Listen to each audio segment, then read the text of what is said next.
આગળ જે જૂથણની જનતાએ મને મત આપ્યા એનો ખૂબ ખૂબ હું આભાર માનું છું ને ઘણા બધા ધાર્યા પણ અઢળક મત મને આપ્યા ને જૂથણની જનતાને ખૂબ ખૂબ હું આભાર માનું છે ને હવે પછી જે આવતી પેનલ છે ખૂબ જૂથણનો વિકાસ કરે ને આગળ વધે એમાં સહભાગી છું ને ખૂબ ખૂબ જૂથણની જનતાનો આભાર હું માનું છું.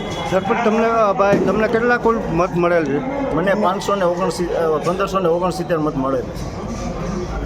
જનજીભાઈ દેવસીભાઈ ભેવરા મારા ધર્મપત્ની જુથળ ગ્રામ પંચાયતની ઉમેદવારી કરતા હતા એમાં વિજય થયો છે અને હું નથી જીતો, આ જુથળ ગામની જનતા જીતી છે અને તમામ પ્રશ્નોનું નિરાકરણ લઈ અને ગરીબોને આને તેને ગમે પ્રશ્ન છે એનું નિરાકરણ લઈ આવ્યું. પાણી, લાઇટ, રોડ રસ્તા કોઈ પણ ને અન્યાય નહીં થાય એવી હું ખાતરી આપીશ.